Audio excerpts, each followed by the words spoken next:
cours d'histoire.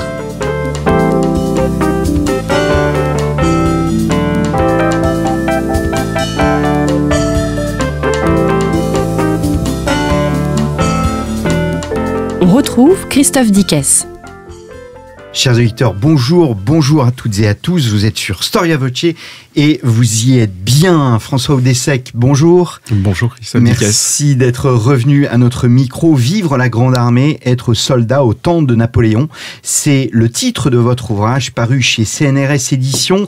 Vous travaillez à la Fondation Napoléon. Vous avez été l'éditeur de la correspondance générale de Napoléon et nous avons entamé la semaine dernière une nouvelle série de nos cours d'histoire. Nous avons vu comment on devenait soldat, comment se passait la conscription la semaine dernière et nous allons voir cette semaine la vie quotidienne de ce soldat avant de voir la semaine prochaine le soldat bien évidemment dans la bataille. Alors nous nous plongeons dans le sujet, le quotidien du soldat en campagne, c'est avant tout la marche. Ces hommes étaient habitués à l'effort physique, mais étaient-ils habitués, voire formés à de longues marches ? Alors évidemment, ils viennent pour la plupart du monde rural, donc ils sont habitués à faire de longues marches. Mais ce qu'il faut bien comprendre, c'est que tous ces hommes, en fait, n'ont jamais quitté leur village. Pour la plupart, quand ils ont fait des marches de 25 km, c'est tout ce qu'ils ont fait. Ils ont été à la ville d'à côté, ce qui est le grand maximum. Ils ont eu un premier apprentissage de la marche pour aller jusqu'à leur caserne, puisqu'on peut aller de la Bretagne vers l'Italie ou de la Belgique vers le sud-est de la France ou l'Espagne. Et évidemment, l'une des grandes forces de Napoléon a été la projection des forces. C'est-à-dire, en fait, on arrive à projeter son armée à travers l'Europe le plus rapidement possible. Et tout ça repose sur la capacité des soldats à marcher, notamment les fantassins. Pour la cavalerie, certains témoins nous ont dit que c'était plus sympathique, ces étapes, parce qu'évidemment, on est à cheval, même si de temps en temps on marche, parce qu'il faut reposer les chevaux. Mais ces soldats vont énormément marcher, que ce soit les fantassins, les artilleurs, vont beaucoup marcher. Il va s'en suivre des problèmes au niveau des pieds des conscrits, de la musculature du conscrit qui va se modifier, se transformer. Mais par exemple, on va avoir de véritables exploits. Juste avant la bataille d'Austerlitz, dont on vient de fêter le bicentenaire il y a quelques jours, puisque c'était le 2 décembre, il y a des étapes qui vont être de 40-45 km, ce qui est un véritable exploit. C'est considérable, oui. Beaucoup restent sur le bord de la route ? Alors, le principe, c'est qu'en fait, surtout pour revenir sur la campagne de 1805, par exemple, lorsqu'on se projette comme ça, en profondeur et rapidement, pour essayer de devancer les mouvements adverses, le principe, c'est d'essayer d'emmener le maximum de personnes avec soi, et puis ceux qui ne peuvent plus suivre finissent par s'effondrer sur le bord de la route, ce qui fait que ceux qui passent derrière, des fois, se disent « mince, il y a eu des combats ». En fait, non, c'est les gens épuisés qui s'effondrent. Le souci, après, c'est d'essayer de retrouver, en réalité, son unité, parce que, en fait, ce qu'il faut bien comprendre, c'est que la grande armée en déplacement, c'est plusieurs centaines de milliers d'hommes, et donc, automatiquement, retrouver son unité est toujours un petit peu compliqué. Même si, évidemment, dans ces déplacements, le stratège qui est Napoléon, c'est vrai que dans le livre, on n'en parle pas beaucoup, mais là, on va en parler un petit peu, le stratège qui est Napoléon a a fait en sorte que chaque corps d'armée, qui est l'unité qui se déplace, chaque corps d'armée, chaque unité, en fait, ait sa route à elle, pour éviter d'encombrer et de complètement assécher le pays. Le soir, les soldats pouvaient se reposer. Est-ce qu'on a une connaissance de la proportion entre ceux qui finalement allaient chez l'habitant, comme ça se faisait également sous l'Ancien Régime, et ceux qui, au contraire, bivouaquaient dans des structures prévues pour cela ? Alors, il y a deux réalités, même trois réalités, on va dire. Il y a le moment où on se déplace en pays, on va dire, ami ou en pays conquis. Là, souvent, le soldat peut être logé, notamment quand un soldat, une unité traverse la France pour aller à Bayonne et pour ensuite se projeter vers l'Espagne. Là, le soldat va être logé chez l'habitant.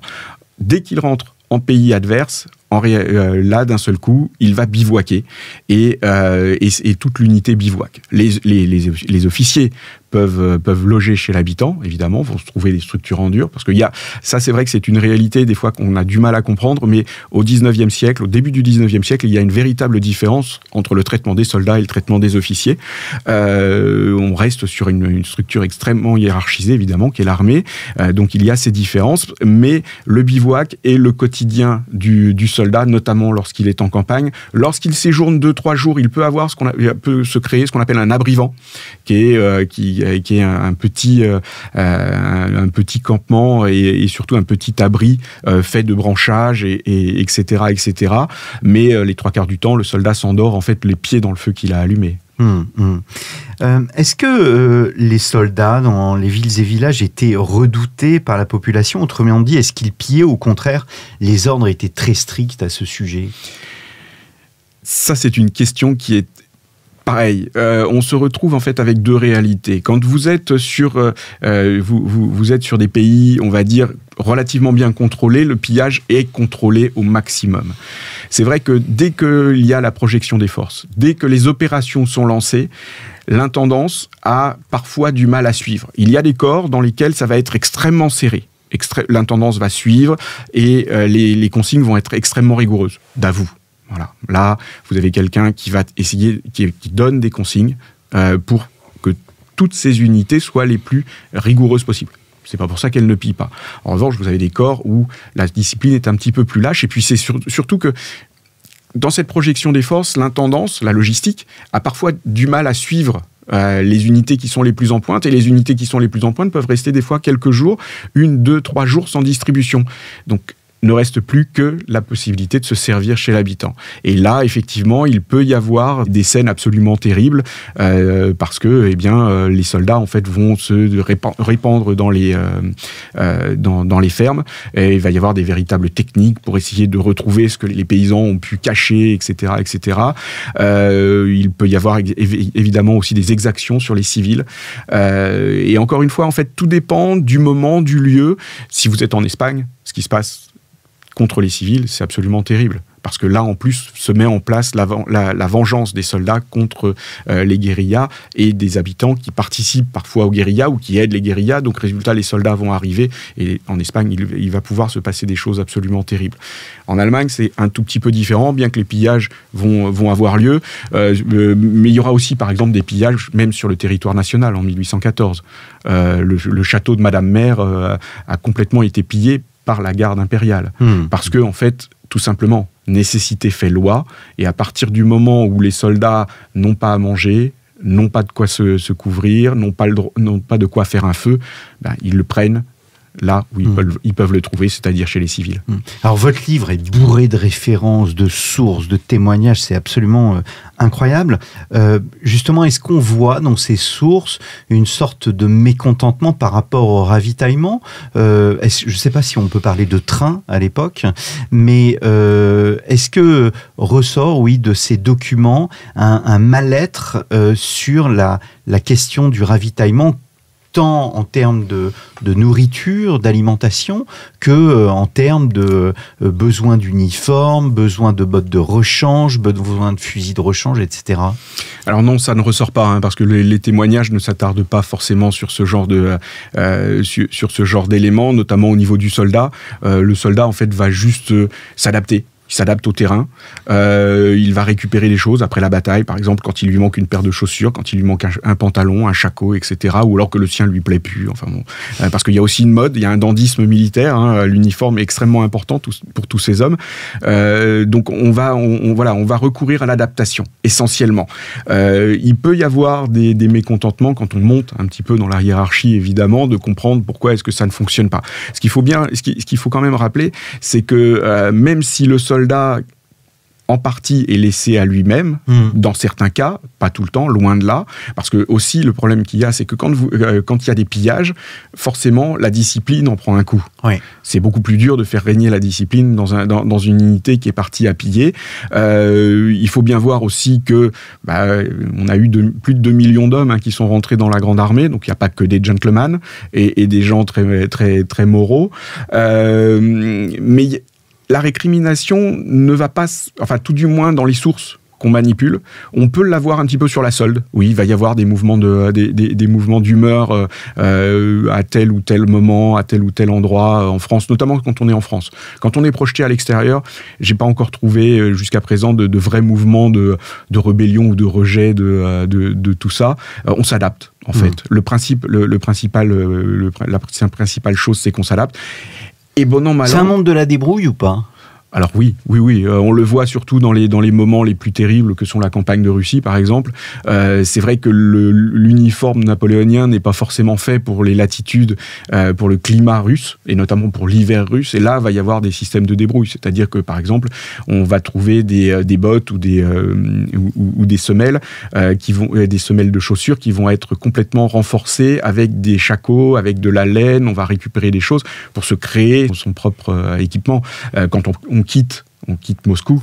Alors là, il y a eu des scènes de pillage terribles, mais parce que la ville brûlait, donc c'était où on laissait les gens piller, où on perdait la totalité des ressources. Donc Moscou a été mis, voilà, le pillage a été massif et généralisé. Et là, c'est vrai que les descriptions de l'armée qui sort de Moscou, on dit que c'est une armée de Tatars, parce que en fait, l'uniformité impériale n'y est absolument plus.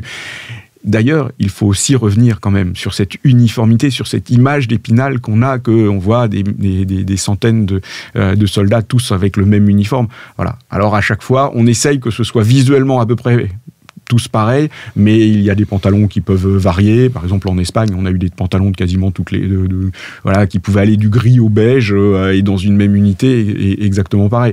Il y a eu l'expérience des uniformes blancs en 1807. On s'est aperçu que c'était une bêtise parce que, un, c'est salissant, deux, la moindre blessure s'y trouvait on pouvait croire qu'elle était sérieuse, mais ces uniformes blancs, si tout de suite, l'année suivante, on les retransforme en uniformes bleus, les uniformes blancs vont être usés jusqu'à la corde. Pareil, bien malin pour savoir dans quel uniforme, quelle troupe fait la campagne de Russie. En début 1812, il y a ce qu'on appelle l'uniforme Bardin, et donc on a un nouvel uniforme qui est fait pour rationaliser tout ça, où même les hygiénistes ont beaucoup travaillé, mais les livraisons vont parfois tarder, donc ce qui fait qu'il y a certains corps qui vont faire encore la campagne ou les campagnes suivantes avec les anciens uniformes. Le premier plaisir quotidien, c'est le repas ? Et oui, bien sûr, comme toujours, en fait, dans toute armée, la première chose à laquelle on pense, c'est la faim. Qu'est-ce qu'on mangeait en campagne ? Alors, on peut manger absolument tout. En règle générale, le soldat, à savoir que il y avait des cantinières. Alors, il y a les cantinières. Lorsqu'il y a distribution, techniquement, le soldat mange mieux, quasiment, que le paysan. Parce que tout est très, très, très, très défini. Hein. Il y a une ration de pain, une ration de viande, une ration d'eau de vie. Donc, et tout ça, lorsque la chaîne logistique fonctionne, ou que le soldat est stationné en Prusse orientale ou ailleurs, et que le système d'approvisionnement fonctionne, c'est très correct. Le soldat mange bien, il est bien ravitaillé. Après, en campagne, c'est vrai qu'encore une fois, si l'intendance ne suit pas, il faut se ravitailler sur le pays, et alors là, on peut manger absolument tout et n'importe quoi, les animaux morts, on peut chasser. Voilà, hein, dans la grande armée, toutes les compétences sont utiles, la chasse en particulier, même si une fois que 2-3 corps de plusieurs milliers d'hommes, 2-3 unités de plusieurs milliers d'hommes se répandent sur un territoire, bien très vite le gibier disparaît. Mais la chasse, la pêche, ce qui va beaucoup choquer, c'est par exemple les gens du Nord, ceux qui viendraient de Belgique, du nord de l'Empire, et qui se retrouvent projetés en Espagne, s'aperçoivent que dans certaines régions, on mange des glands. Voilà, ça va beaucoup les choquer. On a aussi des gens qui, d'un seul coup, vont découvrir la faune de ces pays. D'un seul coup, pareil, un Normand qui se retrouve sur Cabrera va être complètement estomaqué parce qu'il va manger des poulpes. Et on a des descriptions comme ça de choses qui peuvent être extrêmement amusantes. Ou un autre, pareil, toujours, c'était un Alsacien qui était persuadé qu'au Pays Basque, on avait essayé de l'empoisonner parce qu'on lui avait fait manger le fameux piment d'Espelette. Et donc, il a cru qu'on était en train de l'empoisonner. Voilà, donc il y a une découverte culinaire.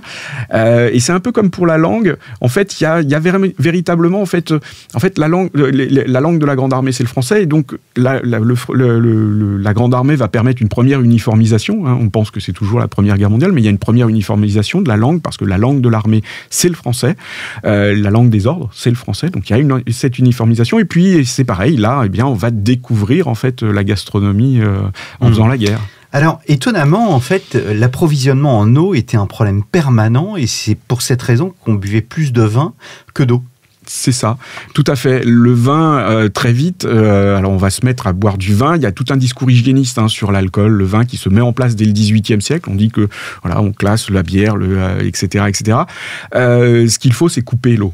En fait, c'est pour ça que par escouade, par petites unités, en fait, les soldats ont souvent une petite bouteille de vinaigre, ce qu'on appelle la bouteille clissée, qui est remplie de vinaigre, qui permet en fait de désinfecter l'eau. Alors il y a aussi des connaissances innées.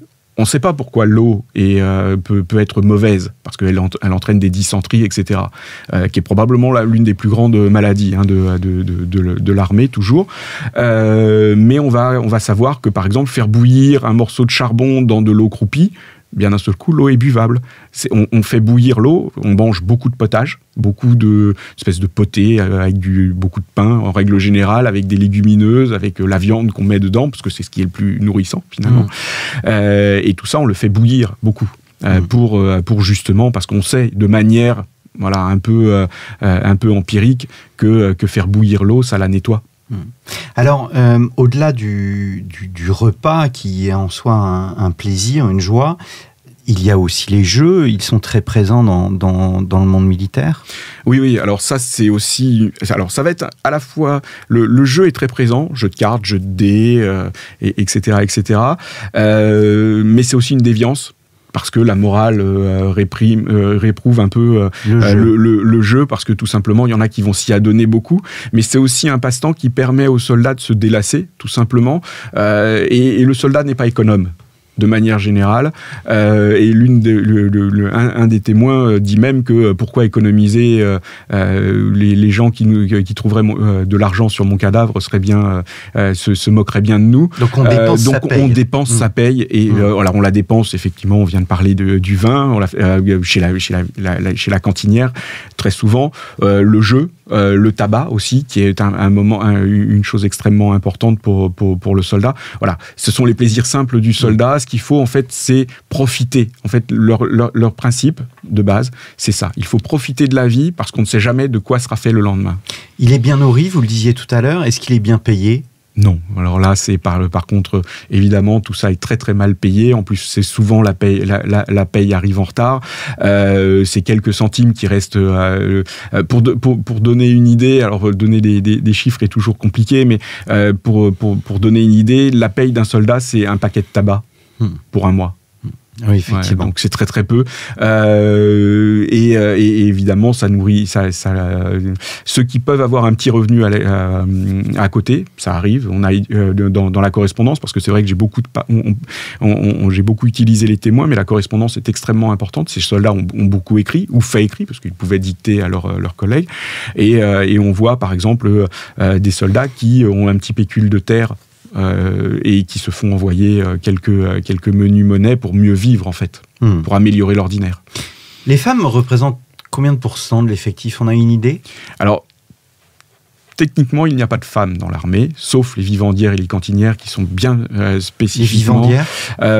C'est quelques centaines, quelques milliers de femmes par rapport à des dizaines et des dizaines de milliers d'hommes. Mais le rôle des vivandières ? Les vivandières et les cantinières, alors c'est deux rôles qui sont proches l'un de l'autre. C'est tout simplement souvent faire la cuisine. Quand c'est des cantinières, elles sont là pour préparer. En fait, ce sont des auxiliaires pour les unités. Certaines vont servir à la marge d'infirmières, mais vraiment très très à la marge, et c'est des choses exceptionnelles. Elles sont vraiment annexes à tout ça. Dans l'armée, on dénombre quelques centaines de soldates. J'en parle quasiment pas dans le livre, parce qu'en fait, techniquement, elles ne devraient pas être là, et elles sont tellement marginales. Alors, il faut bien sûr, on les étudie, et en ce moment, beaucoup, c'est un sujet, mais finalement, vous avez 2 300 000 hommes qui ont combattu à travers l'Europe pour quelques centaines de femmes. Le soldat a une vie sexuelle ? Oui. Arrive à avoir une vie sexuelle ? Alors, oui. Les officiers, lorsqu'ils sont chez l'habitant, vont courtiser ces dames. Alors, il y a plusieurs manières, bien sûr, de courtiser, mais courtiser ne veut pas dire aller jusqu'au bout, c'est-à-dire qu'il y ait une liaison qui se noue. Chez les officiers, évidemment, l'amour courtois médiéval. Voilà, c'est de l'amour courtois médiéval. On va badiner, on va dire, mais on ne va pas créer. Il ne va pas y avoir forcément de liaison. Certains vont dire qu'ils sont des donjons, et ils vont avoir quasiment une femme dans chaque lieu de garnison ou dans chaque capitale d'Europe. Et c'est amusant de voir comment est-ce qu'ils les égrènent dans leur mémoire quand la vieillesse est arrivée. Donc voilà, on va avoir cette possibilité pour les officiers. Le soldat, bien souvent, lui, va être cantonné à la prostituée. Il y a des prostituées qui sont absolument partout dans l'entourage de l'armée, y compris dans les arrières. Et il y a un couple de deux déracinés que sont le soldat et la putain. Là, il y a un couple qui va beaucoup marcher ensemble. Et puis, évidemment, il y a aussi le problème, l'homosexualité. Alors, cette homosexualité est très difficile à toucher parce qu'on est là à la limite de la réprobation sociale. Ça existe. Les gens le disent, c'est par exemple, on le dit au camp de Boulogne, on sait très bien quand il y a comme ça une réunion d'hommes, on sait très bien ce qui peut se passer entre nous, mais chez nous, très très peu. Voilà. Donc on sait que ça existe, on le retrouve très souvent malheureusement dans les archives judiciaires, parce que évidemment tout ça va sortir. Il y a une affaire assez célèbre que le professeur Jacques-Olivier Boudon avait sorti d'un hussard qui va essayer un pharmacien qui va séduire un hussard, et tout ça va finir devant les tribunaux. Donc là on est au courant. Le principe en fait c'est ne pas en parler. On met la poussière sous le tapis, très sincèrement. C'est le principe que va adopter Napoléon. On n'en parle pas. Non pas que ça n'existe pas, mais on n'en parle pas parce que on ne veut pas. On pense que si on en parle, ça va se répandre. Voilà. Là, et l'homosexualité, il va y en avoir, par exemple, notamment sur les pontons anglais. Donc c'est dans ces lieux de réclusion. On n'a pas encore parlé des prisonniers, puisque c'est une autre phase de la vie des soldats. Et là, oui, à partir du moment où il va y avoir de l'homosexualité, on a par exemple Joseph Quentin, un témoin qui va être témoin de tout ça, parce que ces univers carcéraux britanniques sont des univers extrêmement violents et extrêmement délétères, et on va même parfois négocier son corps. Il va y avoir de la prostitution et de l'homosexualité dans tout ça. Est-ce que, et ça sera ma dernière question pour aujourd'hui, est-ce qu'il existait par ailleurs une fraternité d'armes qui se met en place, j'allais dire très rapidement, des amitiés se créent, et ces amitiés transpirent des sources? Alors, elle transpire complètement, que ce soit dans la correspondance comme dans les témoignages. Il y a cette fraternité d'armes, mais c'est vrai qu'on peut parler de cercle concentrique, c'est-à-dire qu'on connaît très bien les gens de son escouade, c'est-à-dire ceux avec qui on mange. C'est la proximité. On a cette première fraternité qui se met en place. Une seconde, c'est celle du bataillon, parce que là, on connaît encore les gens. Le bataillon, c'est quand même 1000 hommes, pour rester sur l'infanterie. Quand on passe au régiment, déjà, ça commence à se diluer. Quand on passe au niveau du corps d'armée, etc., plus tout cela se dilue. La fraternité de la Grande Armée ou de la Garde impériale, par exemple, va surtout émerger après l'Empire. Sur le moment, on est frère d'armes avec son collègue, avec son compagnon de lit. On n'a pas parlé de cet aspect-là, mais l'armée va créer ce qu'on appelle le binôme fraternel. On pense que c'est une création moderne, mais en fait, ça existe depuis la plus haute antiquité. Et là, on le trouve, puisqu'en fait, on fait coucher un ancien et un jeune dans un même lit. C'est pour en fait créer deux personnes qui créent des liens spécifiques. Et donc, tout ça va s'exprimer sur le champ de bataille, évidemment, puisque c'est l'aboutissement de toute cette formation. Mais oui, il y a une fraternité d'armes. Mais c'est vrai que elle est beaucoup mythifiée, cette fraternité d'armes, avec ce qui se passera ensuite au XIXe siècle. Sur le moment, il y a quantité d'exemples, des exemples qui font même parfois frémir, et c'est même les médecins qui vont le dire, parfois quand les soldats vont être extrêmement durs entre eux, et même entre eux, il suffit que vous soyez blessé, que vous ne soyez pas du même corps, vous avez des scènes absolument terribles, parce qu'on va laisser mourir les gens, parce qu'ils ne sont pas de votre unité, et qu'on n'a pas envie de s'embêter avec à transporter un autre homme. Donc il y a une fraternité d'armes. Elle est limitée bien souvent, et c'est vrai qu'elle a été mythifiée par la suite, parce qu'évidemment, la vétérance, là, il y aura des reconnaissances, il y aura j'étais à Borodino ou à Wagram, etc. Mais ça va être la vétérance. Sur le moment, la fraternité d'armes naît autour de la gamelle, puisque c'est là où les choses se créent. Merci beaucoup François Oudessec d'être revenu à notre micro. Vivre la grande armée, être soldat au temps de Napoléon, un livre paru chez CNRS Éditions. Si vous n'avez pas écouté la première émission qui était consacrée à la conscription, n'hésitez pas à le faire, et on se retrouve la semaine prochaine pour la dernière partie qui sera consacrée à la bataille. N'hésitez pas aussi à visiter le site de la Fondation Napoléon, à vous abonner à la newsletter qui est consacrée à l'Observatoire de l'histoire et de la vie publique qui est disponible sur le site, qui est une initiative qui montre les liens entre le monde politique et le monde historique, la perception du monde historique à la fois sur les réseaux et par les hommes politiques. Vous verrez, c'est très intéressant. Il me reste à vous remercier, chers auditeurs, pour votre fidélité, et je vous donne rendez-vous la semaine prochaine pour la suite de cette série de nos cours d'histoire.